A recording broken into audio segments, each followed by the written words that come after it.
نحمده ونصلي على رسوله الكريم اما بعد فاعوذ بالله من الشیطان الرجیم بسم اللہ الرحمن الرحیم رب اشرح لي صدری ویسر لي امری واحلل عقدۃ من لسانی یفقهوا قولی۔ سورہ البقرہ آیت نمبر 20 انشاءاللہ۔ یکادو almost البرقو the lightning alif lam is for proper noun the. Okay. Yakhtafu snatches away absarahum their sight.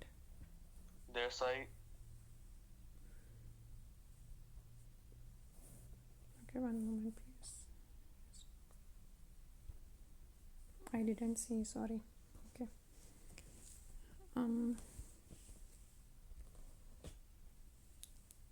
Kullama whenever adaa it flashes lahum for them mashau they walk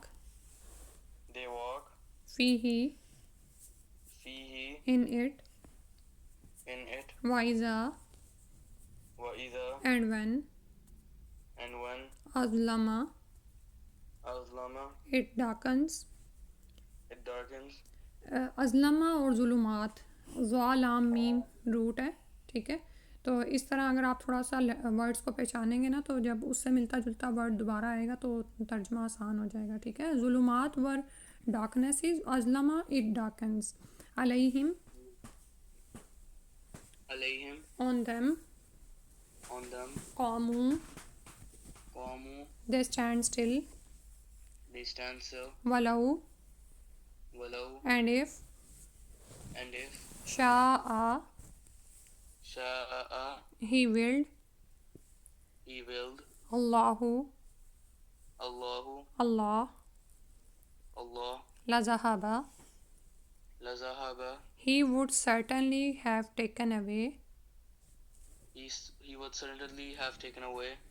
basically یہاں پر ذہابہ جو ہے نا وہ ورب ہے، لا جو ہے وہ شیورلی یا سرٹنلی کے سینس میں آ رہا ہے، ٹھیک ہے؟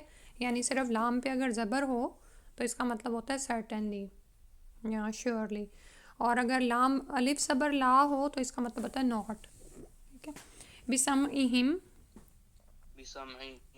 their hearing وابصارہم and their sight ان اللہ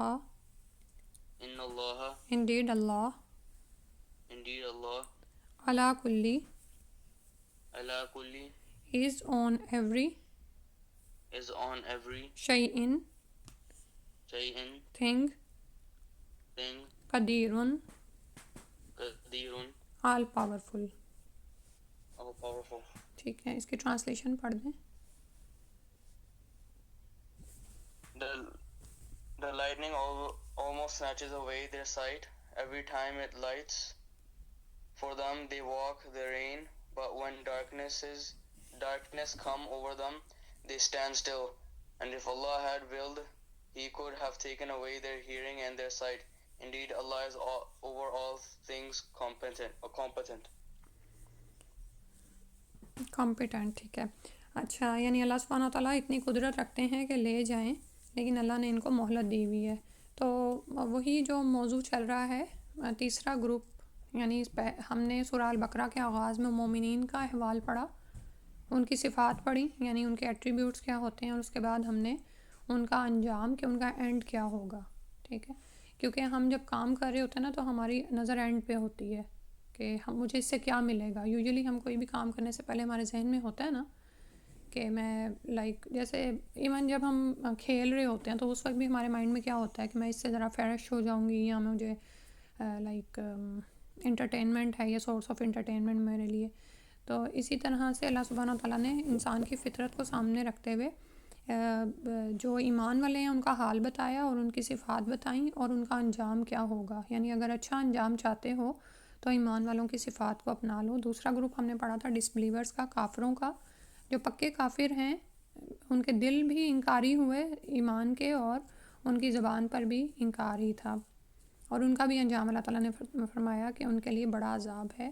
تیسرا گروپ جس کا حال ہم پڑھ رہے ہیں اور وہی آیات اب چل رہی ہیں، اور اس میں ہم نے 2 مثالیں بھی پڑھی، تو اس میں اللہ تعالیٰ نے فرمایا کہ یہ دراصل وہ منافقین ہیں، ہپوکریٹس ہیں، جن کے دلوں میں ایمان نہیں تھا، لیکن انہوں نے زبانوں سے کہا کہ ہم ایمان لے آئے ہیں، ٹھیک ہے۔ تو ان کے لیے اللہ تعالیٰ نے فرمایا، پیچھے یہ آیت کا جو حال چل رہا تھا نا، اس میں آپ کو یاد ہوگا آیت نمبر 19 میں ہم نے پڑھا تھا کہ جب آسمان سے وحی کا نزول ہوتا، مختلف طرح کے احکامات آ رہے ہوتے، تو چونکہ ان کو اپنی دنیا بڑی پیاری تھی اور دین کے احکامات پر عمل کرنے کے لیے ان کو مشکلات کا سامنا کرنا پڑتا تھا، تو اس وقت ان کی حالت ایسے ہوتی تھی جیسے آسمان سے گرنے والے اندھیرے ہیں، بجلیاں ہیں جن میں کڑک ہے، تو کانوں میں انگلیاں ٹھونس لیتے تھے موت کے ڈر سے بچتے ہوئے۔ اور حالانکہ اللہ تعالیٰ ان کافروں کو گھیرے میں لیے ہوئے، انہی کے لیے فرمایا قریب ہے کہ یہ جو بجلی ہے، یعنی یہ جو احکامات ہیں، یخطف ابصارہم، ان کی ساری بصارت ہی لے جائے۔ اور حال ان کا کیا تھا، کلما اضاء لہم مشوا فیہ، کہ جب ان کے لیے روشنی ہوتی تو وہ اس میں چل پڑتے۔ یہ دراصل ایک استعارہ ہے، ایک استعارہ مینز یعنی ایک ایگزامپل دی جا رہی ہے کہ یعنی یہ نہیں ہے کہ ان کے لیے کوئی خاص ٹارچ لائٹ روشن کی جاتی ہے یا آسمان سے واقعی کوئی بجلی کڑکتی ہے تو وہ اس میں چلتے ہیں۔ مطلب اس کا یہ ہے کہ جب کبھی وحی کے آسان احکامات اترتے ہیں نا، تو وہ ان کو لے لیتے ہیں۔ میرا خیال ہے پچھلی دفعہ بھی میں نے ذکر کیا تھا، جیسے 5 نمازوں میں سے فجر کی اور عشاء کی نماز کے لیے جانا منافقین کے لیے بھاری پڑتا تھا، کیونکہ فجر کے وقت صبح کی نیند قربان کرنی پڑتی ہے، اور عشاء کے وقت کیا ہوتا ہے کہ انسان سارے دن کا تھکا ہوا ہوتا ہے، تو اس کو پھر اس وقت اپنی تھکن کی پرواہ کیے بغیر اٹھنا ہوتا ہے، ٹھیک ہے۔ تو ان منافقین کا یہ حال تھا کہ ظہر اثر مغرب میں پھر بھی پہنچ جاتے تھے، لیکن فجر اور عشاء کی نمازوں میں مارے باندھے ہی پہنچتے، ٹھیک ہے۔ اسی طرح عصر کے لیے بھی آتا ہے کہ عصر کی نماز منافق ہوتا ہے جو کہ ایسے ادا کرتا ہے کہ جب عصر کا ٹائم جانے والا ہوتا ہے تو وہ اٹھ کے 2-4 ٹھونگے مار لیتا ہے، ٹھیک ہے۔ تو اب ان باتوں کی روشنی میں آپ اس آیت کو سمجھیں کہ جب کبھی ان کے لیے روشنی ہوتی، یعنی جو حکم انہیں آسان لگتا کہ ہاں یہ میں کر سکتا ہوں، تو وہ کر لیتے، مشوفی اس میں چل پڑتے، یعنی اس حکم کو کر لیتے۔ وَإِذَا أَظْلَمَ عَلَيْهِمْ قَامُوا، لیکن جب کبھی ان پر اندھیرا ہوتا، اندھیرا دراصل مطلب ہے کہ کوئی مشکل حکم ان کو لگتا، جیسے فجر کے وقت نماز کے لیے اٹھنا، وضو کرنا، مسجد کی طرف جانا، یا اسی طرح عشاء کے وقت اپنی تھکن کو ایک طرف کر کے نماز کے لیے اٹھ جانا، اور یہ چیزیں ان کو مشکل لگتی ہیں، تو قاموں، تو وہ وہیں پہ کھڑے ہو جاتے، ٹھیک ہے۔ اب یہاں پہ وہی جیسے میں نے آپ کو بتایا تھا نا کہ ہم یہ نہیں کہہ سکتے کہ ہم ایمان لے آئے اور منافقت ہمارے اندر نہیں آتی، بعض اوقات ہمارا بھی ایمان تھوڑا ڈاؤن ہو رہا ہوتا ہے۔ ایمان کو بڑھانے کے لیے کہا جاتا ہے نا کہ 2 چیزیں لازم انسان پکڑ لے، قرآن کی تلاوت کرتا رہے اور کسی نہ کسی جماعت سے یا کسی ایسے انسان سے جڑا رہے جو اس کو وحی الہی کی طرف بلاتا رہے۔ تو لیکن عموماً کیا ہوتا ہے کہ سم ٹائمز ہم ایمان میں ڈاؤن بھی ہو جاتے ہیں، ٹھیک ہے۔ بعض اوقات ہم 4 نمازیں پڑھ رہے ہوتے ہیں، چھوڑ رہے ہوتے ہیں، تو اس وقت بھی ہمیں دیکھنا چاہیے کہ ایسا کیوں ہوتا ہے، تو اس وقت اپنے ایمان کو بڑھانے کی فکر کرنی چاہیے، اللہ نہ کرے ہم منافقت میں نہ جا پڑیں۔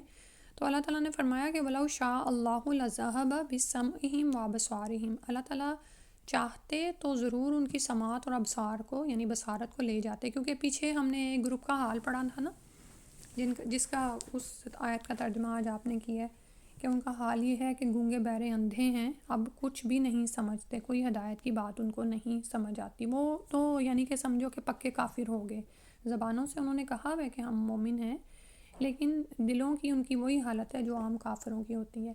یہ جو دوسرا گروپ ہے نا، یہ تھوڑا جیسے ڈاما ڈول ہے، بیچ میں ہے، لائک شیکی ہے، کہ کبھی ادھر آ جاتے ہیں، کبھی ادھر کفر میں اپنے فائدے دیکھتے تو ادھر چل پڑتے، ایمان کے تھوڑے حکم ذرا مشکل لگتے ہیں، جب خاص طور پر نا مال کی جب قربانی دینی پڑتی، جب انہیں صدقہ دینے کو کہا جاتا، تو نہ تو خود دیتے تھے اور نہ ہی مسلمانوں کو موٹیویٹ کرتے تھے، بلکہ جو مسلمان بیچارے صدقہ کر رہے ہوتے تھے ان کا مذاق اڑاتے تھے کہ دیکھو یہ تھوڑے سے پیسے لے کے کیا صدقہ کرنے آیا نا۔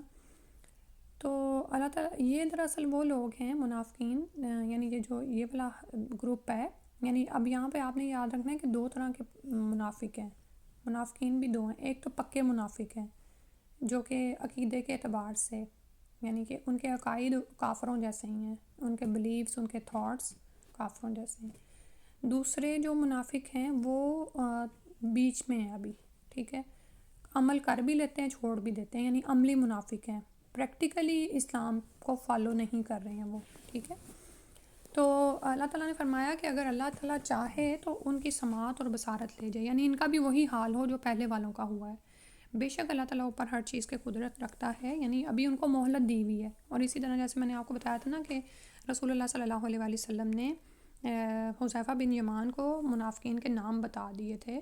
تو لیکن جب نبی صلی اللہ علیہ وسلم فوت ہو گئے ہیں تو اس کے بعد پتہ چلتا ہے کہ جتنے نام ان کو بتائے گئے تھے وہ سارے وہ نہیں رہ گئے تھے، یعنی کہ بعد میں کچھ منافقین ان میں سے ایمان لے آئے تھے، ٹھیک ہے. اس کے بعد اگلی آیت میں رکوع نیا شروع ہو رہا ہے اور یہاں پر تمام انسانیت کا حکم دیا جا رہا ہے.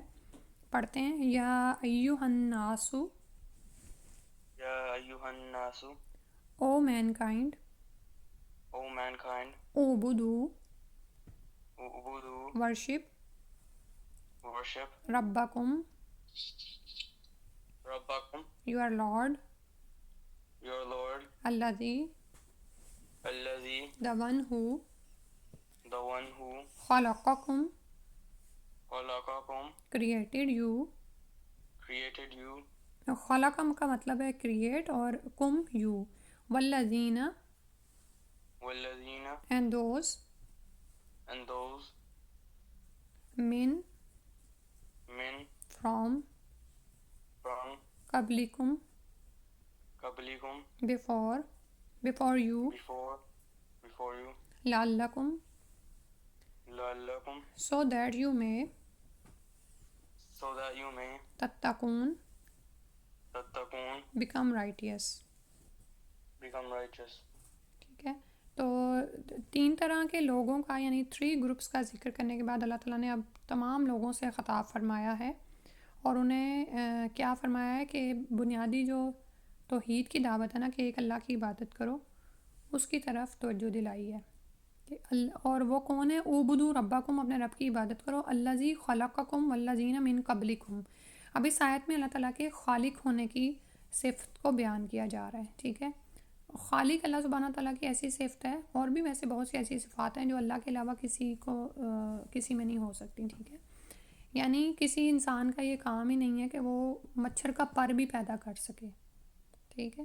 تو فرمایا کہ اس رب کی عبادت کرو جس نے تمہیں پیدا کیا اور وہ لوگ جو تم سے پہلے تھے، تاکہ تم پرہیزگار بنو، ٹھیک ہے. یعنی تم تقوی اختیار کرو. عبادت کیوں کرنی ہے؟ یہاں پر اینڈ پر اس کا پرپس بتایا جا رہا ہے، سو دیٹ یو میں بیکم رائٹیس، کہ اللہ کی عبادت کرو تو اللہ کا تقوی، یعنی تقوی کا مطلب یہ ہے کہ ان کاموں سے انسان بچے جس سے اللہ سبحانہ وتعالیٰ ناراض ہوتے ہیں، ٹھیک ہے. اور اللہ سے ڈرتے ہوئے ان کاموں کو کرے جن کا اللہ نے حکم دیا ہے، ٹھیک ہے. اور بنیادی طور پر وہی جو باتیں ہم بچپن سے تعلیمات پڑھتے آئے ہیں کہ جو اللہ کی عبادت کرے گا اس کے لیے جنتیں ہیں، اور جو اللہ کی عبادت چھوڑ کے شرک میں پڑ جائے گا نعوذ باللہ، اس کے لیے خلود فی النار ہے، ہمیشہ کے لیے نعوذ باللہ وہ آگ میں جا پڑے گا. اسی آیت کی انگلش پڑھ دیں آپ. O mankind, worship your Lord who created you and those before you, that you may become righteous. ٹھیک ہے، جزاک اللہ خیر. آج اتنا ہی کرتے ہیں انشاءاللہ. ایک آیت جو سی ہے وہ اس رکوع کی ہے، اور یہ ترجمہ آپ نے ان آیات کا یاد کرنا ہے. اور نیکسٹ ٹائم انشاءاللہ اگر آپ ہپوکریسی پہ تھوڑی سی مجھے بات کر سکیں تو میں ضرور پوچھوں گی انشاءاللہ، ٹھیک ہے. جزاک اللہ خیر. سبحانک اللہم و بحمدک، اشہد ان لا الہ الا انت، استغفرک و اتوب الیک. السلام علیکم و رحمۃ اللہ.